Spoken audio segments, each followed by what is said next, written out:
Hello students, how are you? Сәлеметсіздер ме оқушылар, қалдарыңыз қалай? Бүгін біз 5-ші сынып ағылшын тілі English Plus кітабындағы 26 және 27-ші беттегі Fantasy World тақырыбын өтетін боламыз.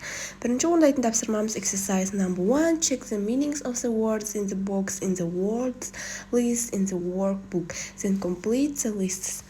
Оқушылар, мына жерде тапсырма, яғни көріп тұрғандарыңыздай бокс, яғни қорапшаның ішінде тұрған сөздердің мағынасын тексеріңіздер деген, және де оларды бөліп жазуымыз қажет. Мысалы, places ол бізде жерлер, people адамдар.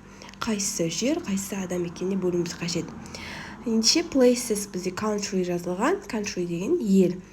Оған біз тағы city, house, town, village деген сөздерді жазамыз. Ал қалғандары child, family, man, person, woman сөздері people, яғни адамға жатады. Келесі exercise number 2, екінші жаттығу, do the our world quiz and listen and check your answers. Оқушылар, яғни our world деп аталатын, біздің әлем деп аталатын квизді орындаймыз. Келесі бетте берілген A немесе B жауабын дұрыс деп таңдаймыз. Ендеше тыңдайық. Exercise 2. Our world. Facts and figures. 1. There are 7 billion people in the world. There are more boys and men. 2.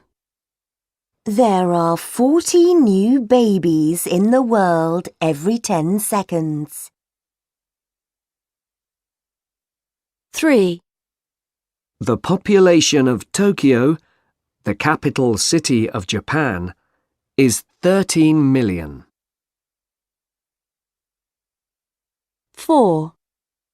There's a village in Norway called A, and there's a town in Britain called... Llanfair pwch gwyn gillgo gari chwyr yn drobl llantysilio gogo goch. 5. There are 196 countries in the world.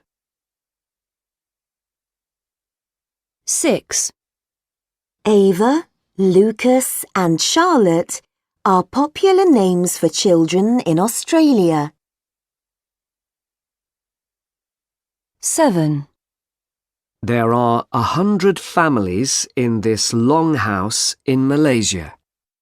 The next exercise number 3 completes the list with plural forms in the our word quiz. Оқушылар, бұл жерде яғни көпше түрін толықтырып жазамыз. Жаңағы бізде берілген our word quizіне қарап. Бізде boy деген ер бала, оның көпше түрі boys болады, яғни s жалғаймыз. Girl, girls. Person бізде people болады, яғни person бір адам, people адамдар. Baby, babies. Country, countries. Child, children. Family, families деп жазамыз. Exercise number 4. Write the numbers from the quiz for each key phrase. Then listen and repeat. Оқушылар, бізде берілген жаңағы квизға қарап, бұл жерде кілт фразаларды толықтырып жазуымыз қажет. Яғни нөмерлерін жазуымыз қажет. Мысалы, астында a million деген, ол бізде 1 миллион. Енді 196 деген оқушылар 196 болады, яғни біріншісі. Екінші 267, 267 болады. A thousand деген ол бізде оқушылар 1000. Келесі exercise number 5. Say the numbers and listen and check. Оқушылар, бұл жерде тұрған сандарды, яғни ауызша айтуымыз қажет, одан кейін тыңдап тексер деген. Біріншісі 135 болады, яғни 135 деген. Келесі екінші 842, 842. Үшінші 305. Төртінші 6 million. Бесінші 12,000. Келесі 6-шы жаттығу, оқушылар, бұл жерде факты, яғни өзіңіздің еліңіз жайлы шын ақпаратты жазуыңыз қажет. Және де достыңызбен бірге салыстыруыңыз қажет. Мысалы, біріншісінде popular names for boys and girls. Сіздің еліңізде танымал, яғни көп кездесетін ат ер баланың және қыз баланың атын жазуларыңыз қажет. Мысалы, оқушылар біріншісіне Алихан және Медина деп жазсаңыздар болады, яғни өте танымал есімдер, көп кездесетін ер бала мен қыз баланың.